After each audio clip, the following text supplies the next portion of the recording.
Eron Yaqin Sharqdagi AQSh harbiy bazalariga keng ko'lamli hujumga tayyorlanmoqda. AQSh har bir hujumga javoban Eronga 20 ta zarba beradi. Eron Bahrayn va Kuvaytdagi AQSh harbiy bazalariga zarbalar berdi. AQSh Eronning 90 ta nishoniga zarba berdi. Eron Iroq Kurdistoni bilan chegaraga minglab maxsus kuchlar askarlarini joylashtirganini ma'lum qildi.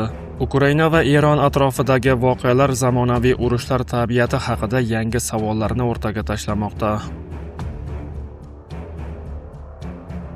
Assalomu alaykum, Reformuz kanalining obunachilari va internet foydalanuvchilari. Biz boshladik. Eron Yaqin Sharqdagi AQSh harbiy bazalariga keng ko'lamli hujumga tayyorlanmoqda. Islom inqilobi qo'riqchilari korpusining raketa va dron bo'linmalari bir necha daqiqa ichida Yaqin Sharqdagi AQSh harbiy bazalariga yirik zarba berish niyatida. Bu haqda Nour News harbiy manbalariga tayanib xabar bermoqda.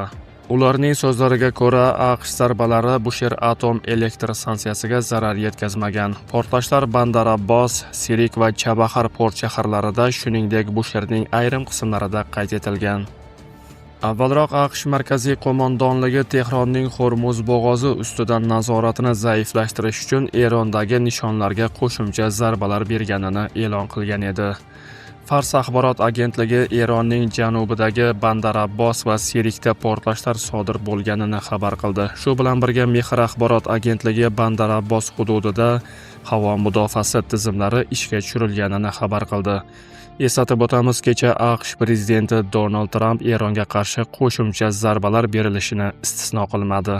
AQSh har bir hujumga javoban Eronga 20 ta zarba beradi. AQSh prezidenti Donald Tramp Washington Tehronning har bir hujumiga javoban Eronga 20 marta zarba berishga tayyorligini bildirdi. Tramp bu haqda Turkiyada bo'lib o'tgan NATO sammitidan keyin ma'lum qildi. Biz ularga shunchaki qattiq zarba berdik. Bu ularning kecha qilgan ishlari uchun qasos edi.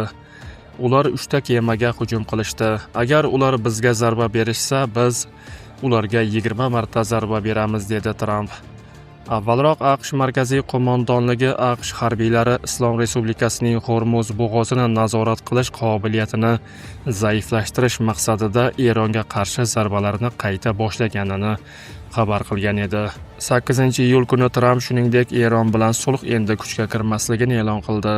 Eron Bahrayn va Kuvaytdagi AQSh harbiy bazalariga zarbalar berdi.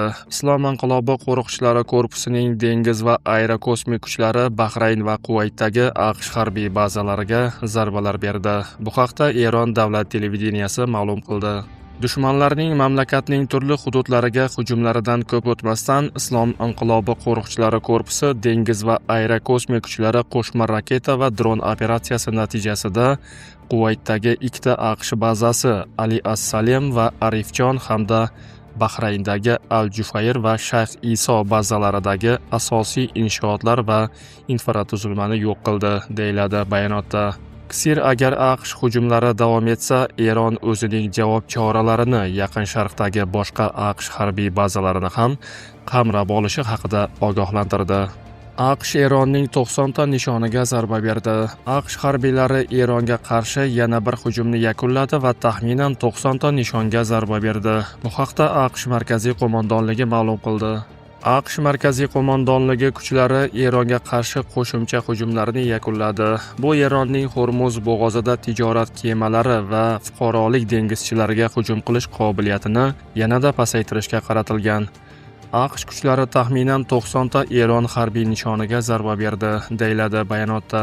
Qo'mondonlik ma'lumotlariga ko'ra, zarba berilgan nishonlar orasida havo mudofaasi tizimlari, qirg'oq kuzatuv tizimlari, raketa va dronlarni saqlash joylari bor edi. Eron Iroq Kurdistoni bilan chegaraga minglab maxsus kuchlar askarlarini joylashtirganini ma'lum qildi. Eron harbiylari bu qadam mamlakatning g'arbiy chegaralari xavfsizligini ta'minlash maqsadida amalga oshirilganini bildirmoqda.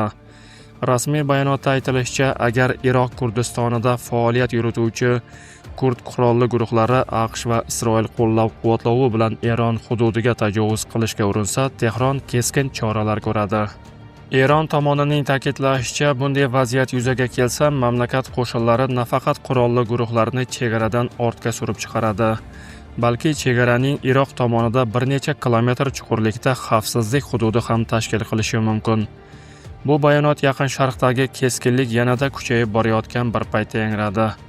So'nggi haftalarda Eron, AQSh va Isroil o'rtasidagi qarama-qarshiliklar, shuningdek mintaqadagi qurolli guruhlar faolligi xavfsizlik bilan bog'liq xavotirlarni yanada oshirgan. Ukraina va Eron atrofidagi voqealar zamonaviy urushlar tabiati haqida yangi savollarni o'rtaga tashlamoqda. Uzoq yillar davomida yadroviy qurol eng katta tiyib turuvchi omil sifatida qaraldi. Biroq bugungi mojarolar shuni ko'rsatmoqdaki, hatto yadroviy davlatlar ham mutlaq xavfsizlikka ega emas. Rossiya ham, AQSh ham, Isroil ham yadroviy salohiyatga ega. Shunga qaramasdan harbiy va siyosiy raqobat to'xtab qolmadi. Bu esa zamonaviy urushlarda raqibning boshqa strategik zaif nuqtalari tobora muhim ahamiyat kasb etayotganini ko'rsatadi.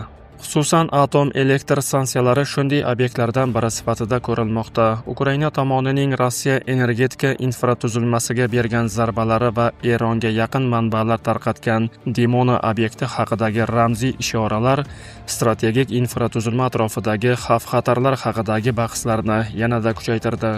Bu holat ayrim tahlilchilarni shunday xulosaga olib kelmoqda. Zamonaviy qarama-qarshiliklarda faqat yadroviy qurol emas, balki raqibning muhim infratuzilmasini tahdid ostiga qo'yish imkoniyati ham kuchli tiyib turuvchi omilga aylanmoqda.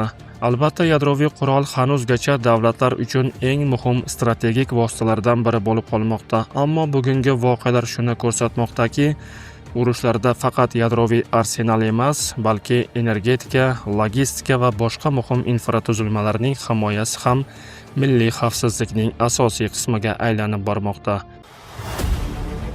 Video ostida o'z fikringizni qoldiring, haqorat qilmang. Reforma o'z voqealar rivojini yoritishda davom etadi. Video yoqqan bo'lsa, like bosishni unutmang. Kanalimizga obuna bo'lib, bizni kuzatishda davom eting. Salomat bo'ling.